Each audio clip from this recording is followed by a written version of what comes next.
Have asked.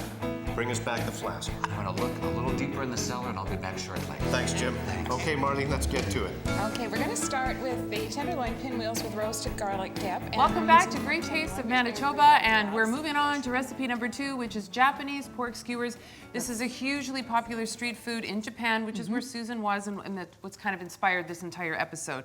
So we will start with the tenderloin, because that's kind of the basis of this recipe, correct? Yes. Okay. So in Japan, it's really popular street food. It's called yakitori. Okay. It's actually made with chicken, but Okay. they sometimes use different pieces of chicken that maybe we wouldn't think to... We're not as familiar with Not as those, familiar eating with, those exactly. particular parts of the chicken. But it's the sauce that totally sold me on this recipe. Okay. So I tried to replicate it using pork tenderloin. Came home and made up your own. Yes. All right, awesome.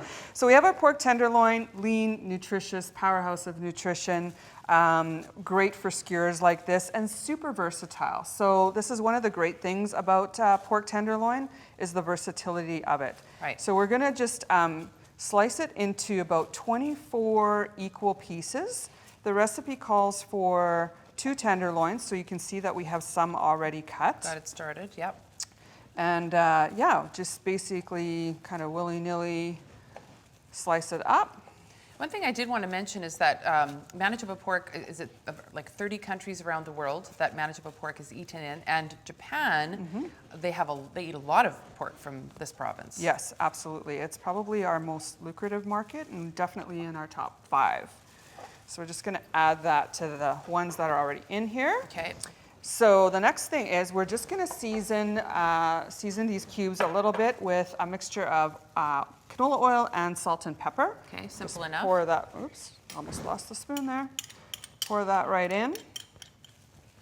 This is going to also help get those nice grill marks on our skewers. Does this marinate, or is it just... No, not at all. You just need to basically season them up and mix it up. And the reason I put the salt and pepper in with the oil is it just distributes it nicely. For sure.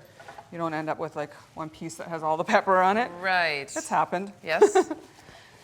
And then from there, we're going to make our skewers. So we've got our wooden bamboo skewers that we've soaked just to make sure they don't burn. And you could use metal. I suppose you prefer the bamboo ones, you were saying. I don't know. I kind of like the bamboo. They look pretty. And then we're going to alternate with green onion. Peak of the market, green onion. And basically, you're just going to keep sliding those on. Maybe do like 5 pieces of pork, 4 pieces of green onion. And that will be your skewers. And if you want to serve them as an appetizer, you can just make smaller skewers. And I guess you could also do like stir fry with it or something like that with that prepared pork. Could.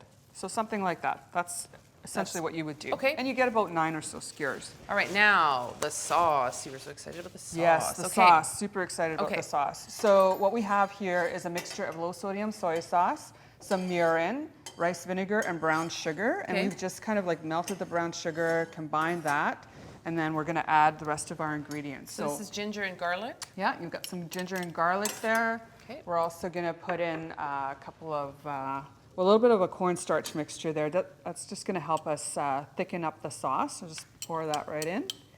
The cornstarch, if you pre-mix it and then you leave it for a second, it always sticks to the bottom. And then just a couple of drops of hot pepper sauce just to give it a little bit of, whoa. Oh, is that too much? Drops. Spicy, love it. Hot. Okay. And then you just cook that down. let that cook down a little bit for about 5 or 6 minutes. It's going to thicken up, and you're going to get this gorgeous sauce. Beauty.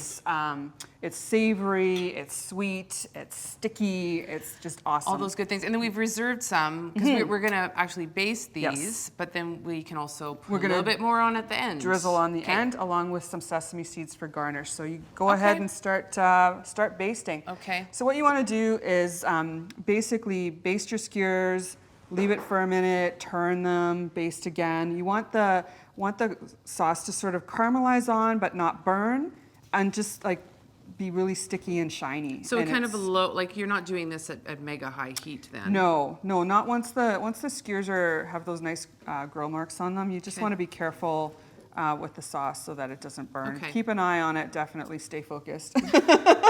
Dang. No, we can do that. We can do that. So then basically you would just flip it over, do the same, and then flip it back again, kind of thing, and just sort of keep going until But that you've got. sauce is like amazing. Can't wait to try it. Yeah. We're looking forward to that. Okay, but we have one more recipe to get through here. Pork tonkatsu, am I saying that right? Great. Stick around here on Great Taste of Manitoba.